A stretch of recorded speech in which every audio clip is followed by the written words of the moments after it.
the end of the World Beach Game polemics, and President Jokowi checks on ASEAN preparations in Labuan Bajo, and more on the tensions between locals and foreigners.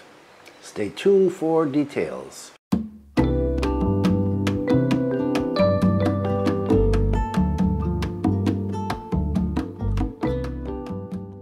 Selamat siang. Welcome to the latest news from Bali in Indonesia. This is April 26th, 2023, and my name is Bruce. What is the weather like today? It's hot. Not too bad right now. It's 31 degrees at 11 a.m. in the morning, and the humidity 76%, and the wind speed is 9.4 kilometers per hour. There's a warning on the weather coming up later on in this segment, so don't go away. Today I'm trying to stay focused on good news, well, not depressing news, and there's only one real depressing segment coming up. And so let's get started. Polemic on World Beach Games at an end. The Indonesian Minister of Youth and Sports has declared an end to the polemic surrounding Israel's participation in the ANOC World Beach Games. The World Beach Games will be held in Bali from August 5th until August 12th this year. And the minister said, yesterday I met with the governor of Bali and National Olympic Committee chairperson, and it's settled. The spirit is 1,000% that there is no polemic. He said this on the 22nd, a few days ago. And of course, back, I think around the 14th, said the same thing. And the next day, the governor said, no, not really. There's some things that we have to talk about, like Israel's participation, because it's not going to happen here.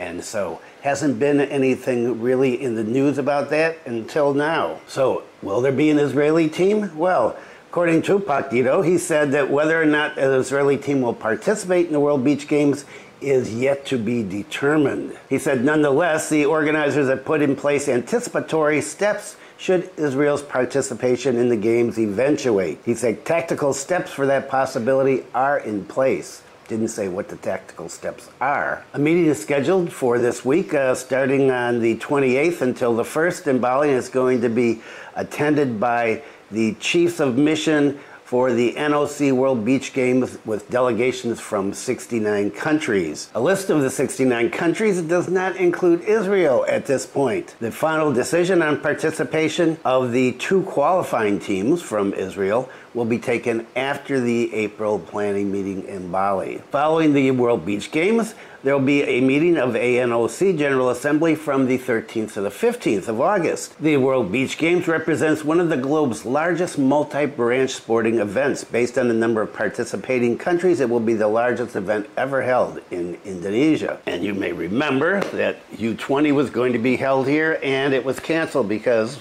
partly Bali's governor, Koster, said no Israeli teams are going to be participating in it here in Bali. And so Indonesia lost the hosting rights and it went to another country. I think Argentina, but I'm not quite sure. According to this article, the World Beach Games will welcome 1,600 athletes from 130 countries. And in this article, in case you're interested, there is a list of the 69 countries and territories that are expected to attend the Chief of Missions meeting in Bali this coming week. And so it seems like the World Beach Games are going on, but nothing's been decided on the Israeli team.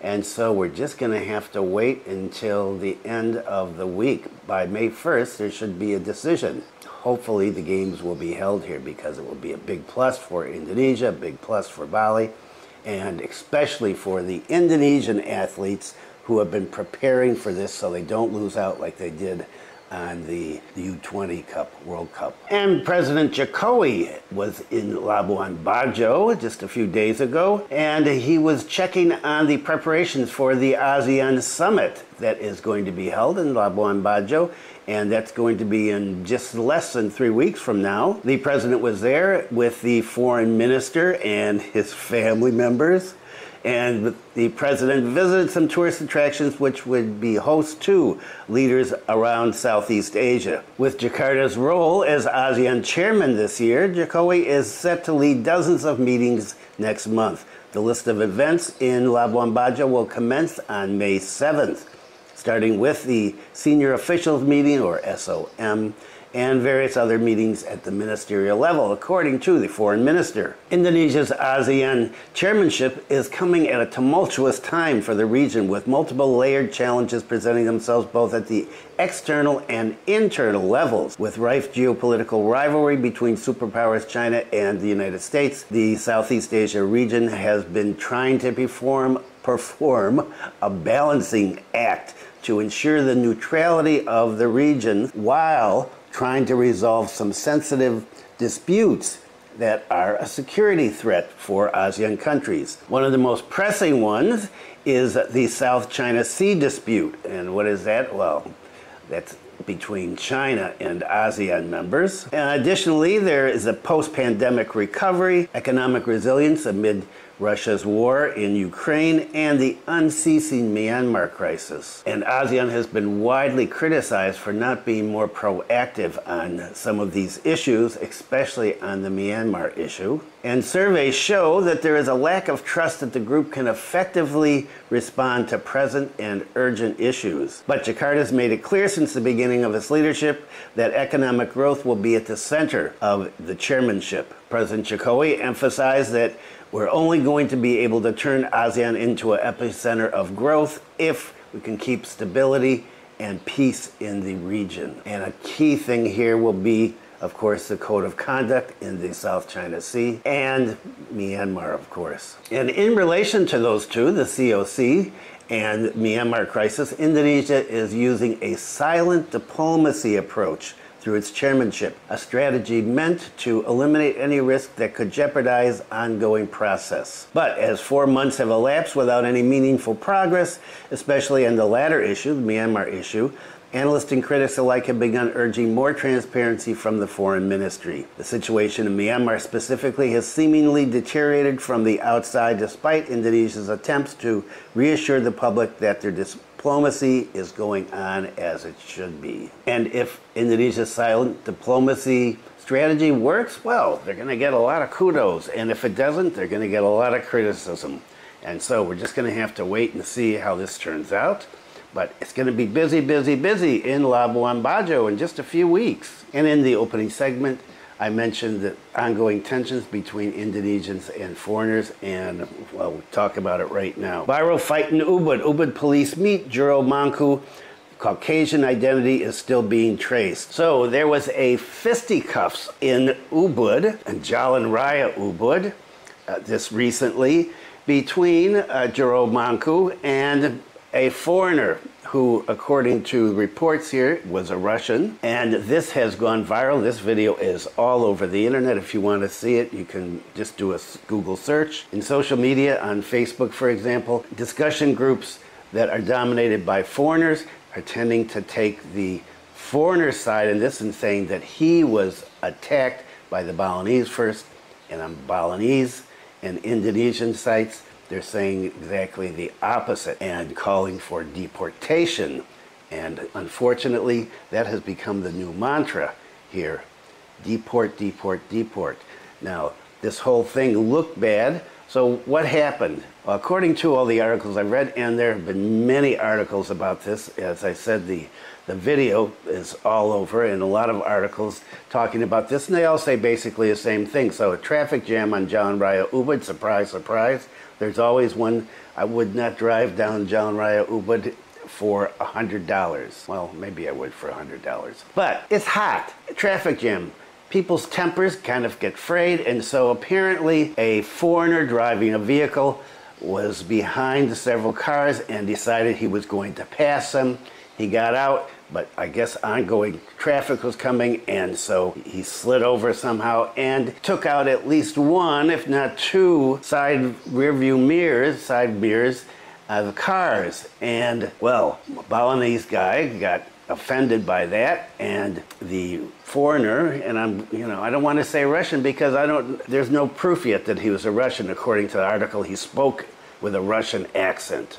Could have been any accent, but, Russians are the group that everybody wants to criticize these days, and so the two met. So the Balinese guy took off his glasses and his udeng, his head covering, and threw him in his car, and rushed over, and the foreigner came over, and there was kind of a push and shove situation, at which point the Balinese guy went back to his car, put something else in the car, and rushed over. He was stopped by another Balinese person who was there, but he broke away and went at the foreigner, both of them swinging and fisticuffs going on, and then it was broken up and the foreigner took off. The police were notified about this. They went to Mangku's house. They found him in Denpasar to get his story and find out what happened. They have not found the foreigner. They were able to track down the license plate, and the license plate apparently comes from Bogor, and so they're still looking for the foreigner, haven't found him as of right now, and they want to get his side of the story. And it's not really clear, you don't see in the video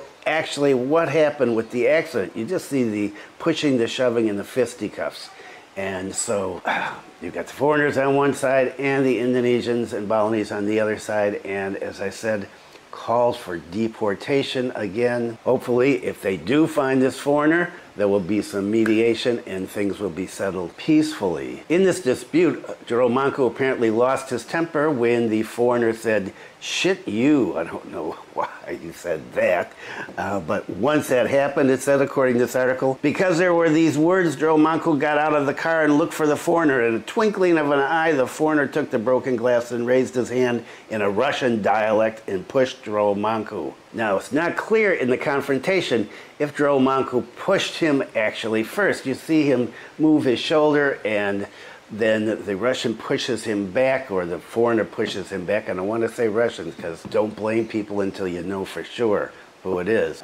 He pushes him back, and then the Balinese guy goes back to his car and then comes back, and they start swinging at each other.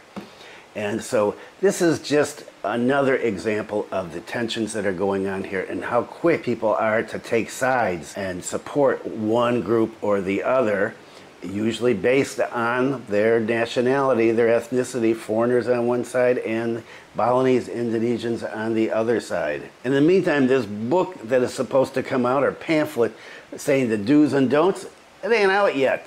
And there's still a lot of problems going on. Deportations, not a lot of deportations in the news since my last video. I saw just 3, and overstaying and working illegally, the usual stuff. But as I mentioned several months ago, and I've said this a number of times, this is not going away. This is going to continue until somehow or other the situation is brought under control. How is it going to be brought under control? I don't know. One thing is that foreigners are going to have to chill. The other thing is that Indonesians need to realize that some of the problems that are coming on here, some of the mistakes that foreigners are making, not because they want to be disrespectful, but because they just don't know what they're doing. And apparently they don't want to ask. Yeah, we've got to watch ourselves, and we need to have some continued patience for these small mishaps. Big mishaps like taking your naked photos at sacred places, disrespecting the police, local authorities, stealing things. There was a video of a foreigner stealing some stuff from a restaurant that's gone viral as well. All that stuff, yeah, that stuff you need to come down on. Depressing, and that's the only depressing thing I'm talking about today. So what about the weather? Doctor warns of sunscreen use due to hot extreme weather. Yeah, you know, if you're here, you know it's hot. The Meteorology, Climatology, and Geophysics Agency, BMKG, on Monday stated that there were unusual atmospheric dynamics that caused Indonesia to experience extreme weather over the past few days. The highest temperature that the agency recorded was in Tangerang, 37.2 degrees Celsius. The UV index for today is predicted to reach extreme hazard risk level. Related to this, skin specialist Irene Widodo recommended people wear sunscreen with a minimum sun protection factor 30 to protect their skin. And yesterday when my wife came home, I touched her arm and I said, "Oh, yuck. You're all greasy. What is that?" And she said, "Put sunscreen on." My wife never wears sunscreen. So that shows you how hot and how intense the sun is. And Eid is over, and people are going back to work now, and still huge traffic jams. But some good news. Road accidents down 39% during this year's Eid homecoming, says minister. So according to the coordinating minister for human development and culture, the number of traffic accidents decreased by 39% during Mudik. The minister said the decline in traffic accidents was also experienced concurrently with shrinking number of deaths due to accidents. Wow, 72% decline in casualties occurred during the period from D-5 to D-Day, D-Day being Eid Day. There were a total of 164 deaths recorded, while last year, 583. Additionally, the number of injured this year also fell by 33%. The minister urged travelers to follow traffic signs and instructions from officers on the field and to drive within the acceptable speed limit. 3 final segments, all on Buleleng, right, my home. And this one is interesting. Man, I would not want to be a Russian or Ukrainian right now because they have the focus on them.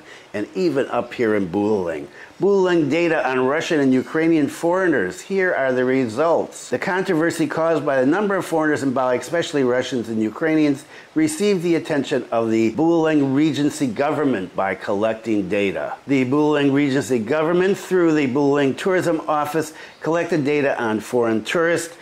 And this was in order to maintain a conducive situation in Buleleng. The head of the tourism office, Pakade Dodi Sukma Aktiva Askara, that's a long name, Pak Dodi, explained that after conducting data collection so far, no tourists from the 2 countries live in Buleleng. I find that hard to believe. Instead, they only travel for 3 to 7 days, staying in homestays and low-priced hotels. Oh. Furthermore, he said his parties communicated with tour guides serving foreign guests, and the result was that the Russian and Ukrainian tourists make reasonable payments and have not committed any violations during their stay in Buleleng.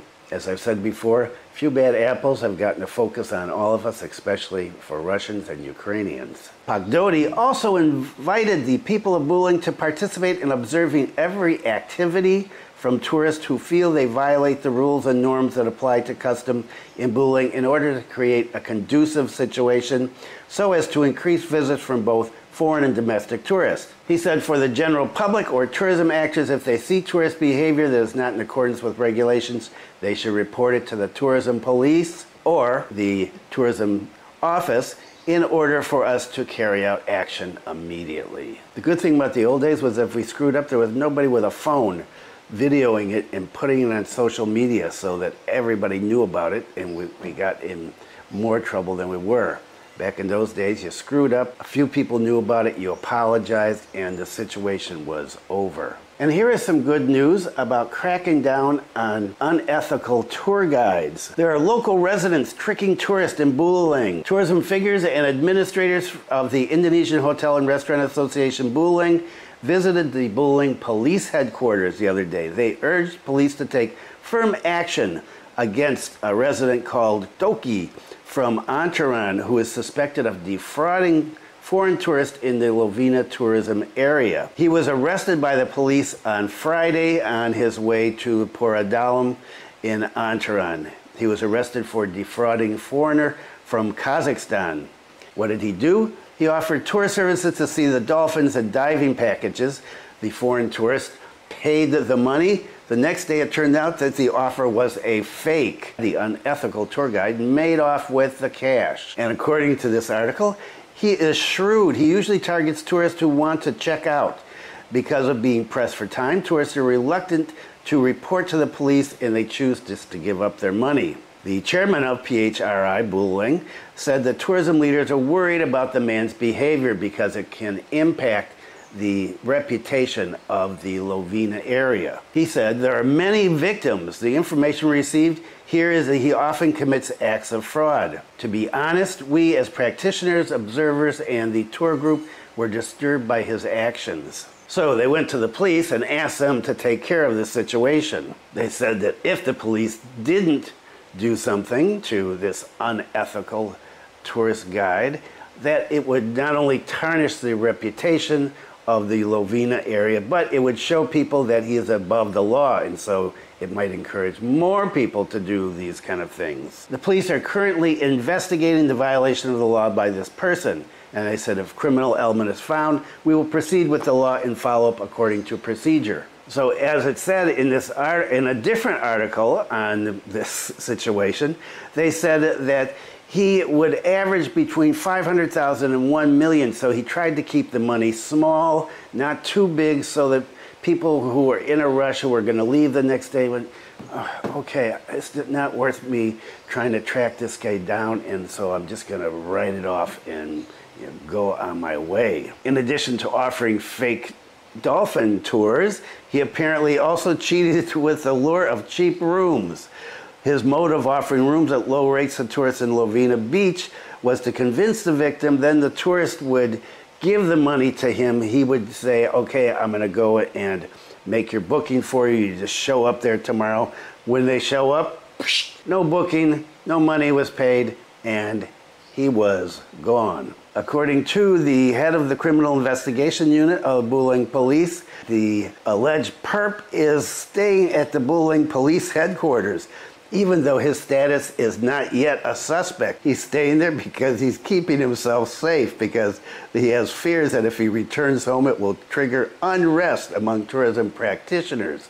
In other words, he may get his butt kicked. Good to see that local people in the tourism business are policing themselves and trying to put the squash on guys who are cheating tourists out of their money. And finally, Lovina Festival is going to be held again. Okay, having been halted during the pandemic, the Lovina Festival is being held again. The Lovina area consists of 8 buffer villages: Pamaron, Tucamunga, Antaran, Kalibukbuk, Kayuputi, Malacca, Salat, Kalayasam, and Temucus. According to Pak Dodi again, right, the head of the Buleleng Tourism Office, he said the festival is going to be held in July this year. Usually it's held in September. This year it's going to be held in July. Why in July? Well, because that's the peak of tourism. And he said that this will become a fixed agenda every year, so that later in the next high season, people will continue to come back and bring their families with them and friends. And so, if you want to see what's going on in Buleleng, think about July and look for the festival, and I will put down the dates as they become available. But it can be a lot of fun, a lot of food, a lot of performances, and Lovina is a nice place to chill and relax and get away from the craziness down south. And that is it for today. I'm feeling good about only having one negative segment here, because it was getting too depressing with all the other ones. And so, I hope if you're in Bali, you're having a great time and enjoying, well, the hot weather. If you're not in Bali and you're coming here, you'll be coming into some good weather and a lot of people too. Thanks for viewing. Be kind to someone today. Stay safe. See you next time.